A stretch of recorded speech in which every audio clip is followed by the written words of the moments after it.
Exactly right. His name is Percy Menzies, and he runs a company called ARCA, the Assisted Recovery Centers of America, and the website is arcamidwest.com. Good morning, Percy. Good to have you back. Good morning. So happy to be back here.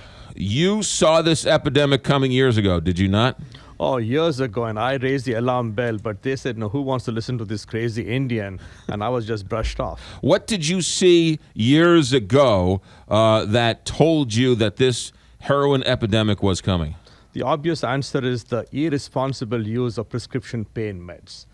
When the prescription pain med just exploded, it was used for everything right from an ingrown toenail, to a sprained ankle. We knew the heroin is coming right behind it because 90% of the world's heroin comes from three very unstable countries: Afghanistan, Burma, and Mexico.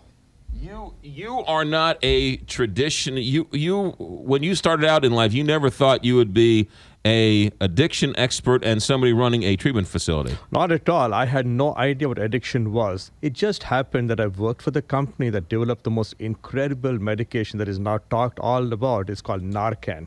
That was a medication that my company developed, and my job was to train physicians and EMTs how to use this.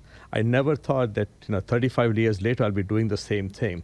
But what really intrigued me was this medication called Naltrexone, the first non-addicting drug developed by the federal government for only one purpose: to prevent heroin addicts from relapsing. Relapse is the biggest challenge in our field. How long has this drug been around? 35 years. This drug's been around 35 years, and only now is it gaining widespread acceptance. Right, because we continue to view addicts as people with moral weakness, people hedonistic, and things of that sort. We got to get out of that. Nobody plans to be a drug addict. I say this over and over again: addiction always happens accidentally, but that accident is more likely to happen when there is easy access to the drug, that it's available everywhere, and this price is cheap. Even people who are in the addiction, right? People who live with this stuff still don't quite understand what naltrexone does. Absolutely, because even now when I say naltrexone, they think I'm talking about some kind of an alien drug that was brought here from Mars or Jupiter. It's a drug that was developed for only one purpose, because when somebody has been in either jail or residential treatment, the biggest challenge is what is called the deprivation effect. The longer you're deprived of your most favorite thing, the stronger the desire to use it when you come back home. And how do you protect them? We don't do anything. This drug was developed to protect the opiate receptors in the brain from relapsing when the patient accidentally or impulsively uses heroin. That was the whole purpose. And this drug, from you schooling me for so many years, it was a shot that lasted a day. No, the pill lasted a day. That's right. And then they found that drug addicts would wait for the pill to wear off and then got high. So they then invented what? Right, because anything that affects your survival circuits, that's why it's so difficult to treat people with diabetes or people with obesity, because the brain tells them that you need this excessive food. You need to just do what you want to survive.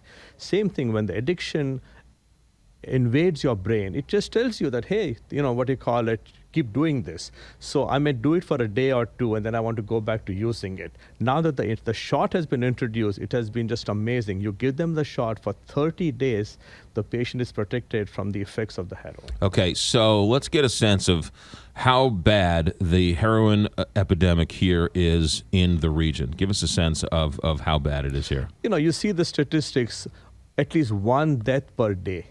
Now, if somebody had died of an epidemic, say West Nile disease or Ebola, all hell would have broken loose. One person is over 300 deaths, and this is just not, and so many more are not even counted, because by the time the autopsy reports come, it's too late.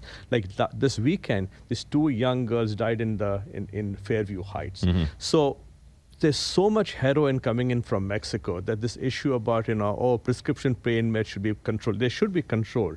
But now the horse is out of the barn. You are seeing heroin coming in from Mexico, and I'm saying it very bluntly.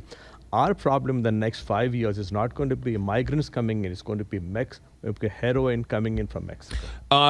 So much so that the politicians in Iowa and New Hampshire have been asked about this. I mean, this has now reached presidential questions because it's such an epidemic. Absolutely. Now they're all talking about that grandstanding, but we have very effective treatments. We have just 3 medications. We have got methadone, Suboxone, and Naltrexone.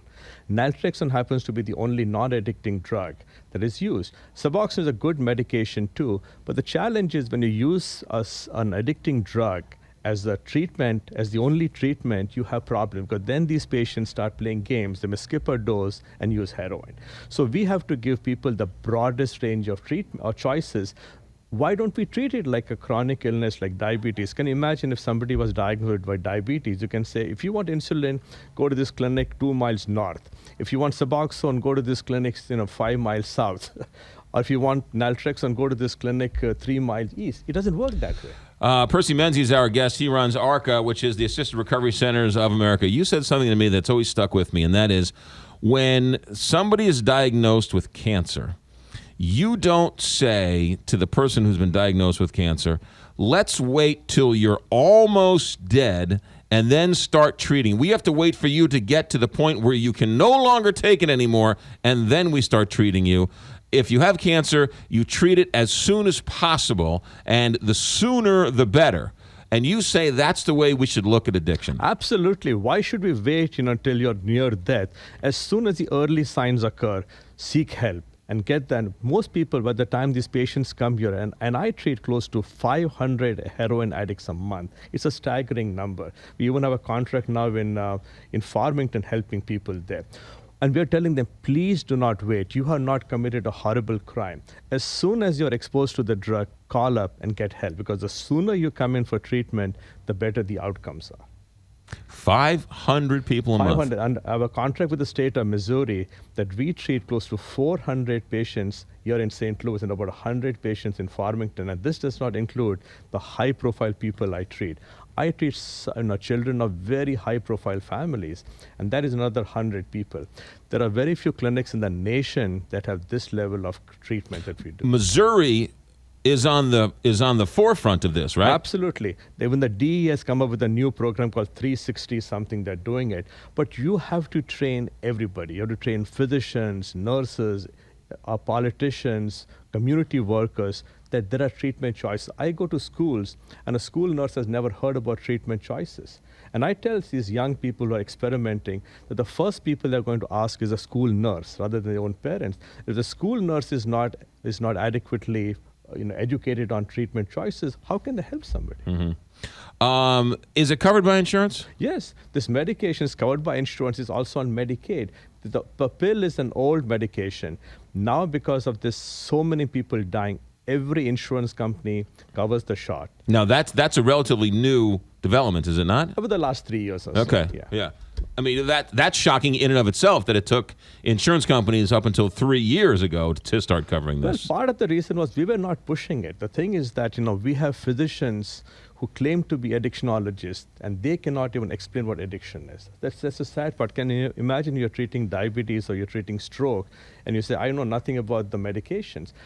We have this system-wide ignorance or prejudice that is a major impediment for effective treatment. So I want to say Gloucester, I want to say Cape Cod, some other places around the country are now allowing their police officers and firefighters to carry around Narcan, which is, as I understand it, if they come across somebody who is overdosing on heroin, they can take this and administer it to them, and the effects are almost instantaneously. This Narcan, which they're now allowing these first responders to carry, is similar to what you do in ARCA.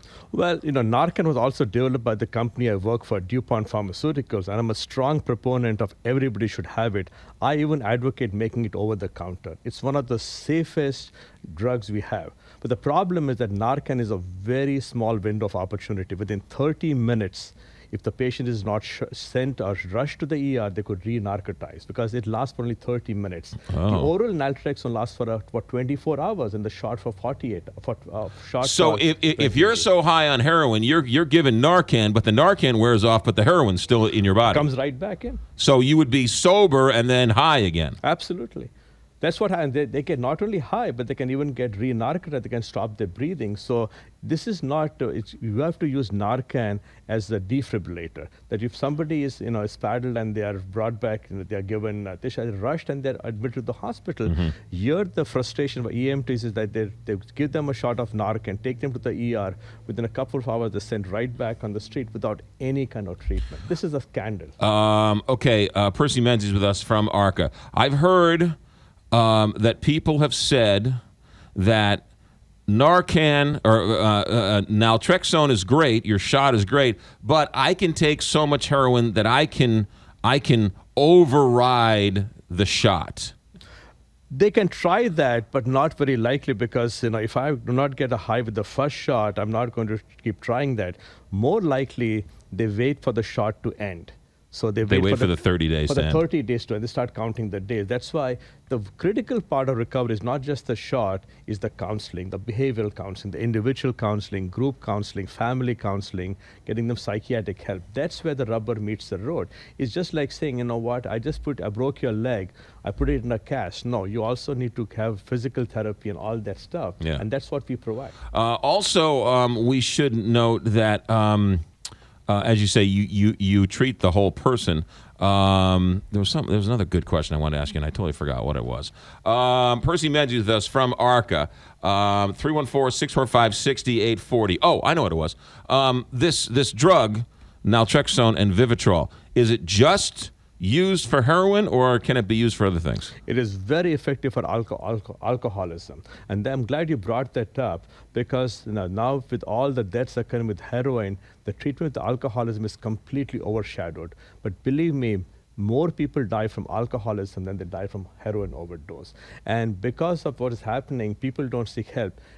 Every January, without exception, the month of January, we have more people addicted to alcohol coming in than we have people with heroin addiction. And most of them are older people. And this is the only drug approved by the FDA that treats both addiction to opiates and alcoholism. Mm-hmm. And this isn't the drug where it makes you sick if you drink. No, that's the old drug called Antabuse. This is a drug that if you have it in your system and you drink on it, you don't get a high. But you can get drunk, you can get impaired without the pleasure. Because I tell people that the cravings is like thirst or hunger. If you're not thirsty or you're not hungry, you're not going to take a second drink. Same thing happens. It just takes away the high. So when they take a first drink, it kind of tastes different. They don't get a high. What's the point of taking a second or third drink? Percy Menzies with us. How parents are listening to this petrified? Affluent, working class parents, middle-class parents, affluent community, they're all petrified. What do you tell a parent going forward? What should they look for to find out if their son or daughter is fallen into this addiction? Well, some of the signs are very obvious. Obviously, the most common thing is a change of friends. Suddenly, the friends that these were lifelong friends, have disappeared. And there are all sorts of excuses. Oh, that person is mean, and so on. The other obvious sign is things missing from the house. Spoons are missing, sometimes valuables are missing. Okay? And parents try to be very politically correct, saying, let me not just accuse my child. And I tell them that if your little high gain antenna tells you that something is not quite right, just tell them, look, I love you to death, but I'm just worried about that. Because heroin is walking on the edge. And it's in every single community, in every single high school in St. Louis. Every single community, nothing has changed. I mean, I have never seen an addiction permeating every segment of society. And we should also say that you're going now around the country talking to schools, police, and fire, and everybody else. I'm talking to judges. I'm talking to groups. I've been on several federal committees. How to do that, because we have a crisis. We have an epidemic, and every tool that is there has to be utilized. Every weapon has to be utilized.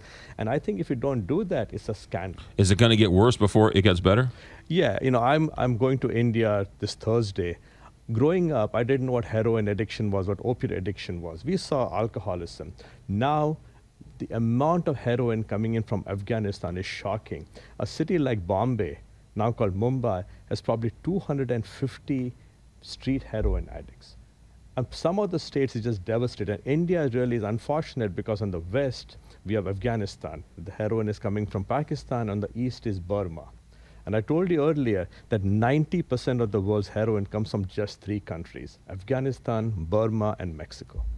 Percy Menzies. The phone number is 314-645-6840. The website is arcamidwest.com. Thank you for your friendship, and Thank you, sir. I really am honored that you invited me. oh, you're always welcome here. It's something that does not get enough attention. And if one person a day is dying in St. Louis every single day on a heroin addiction or a heroin overdose, that's an epidemic. And the fact that we're not talking about it the way we would when 3 people who get West Nile disease, it's tragic. Percy Menzies, thanks. 925 here, Big 550, KTRS.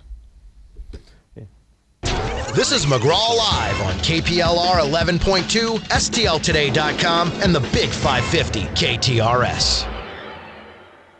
Dan Gagliardi, are you or your family suffering with chronic pain, joint pain, or migraine?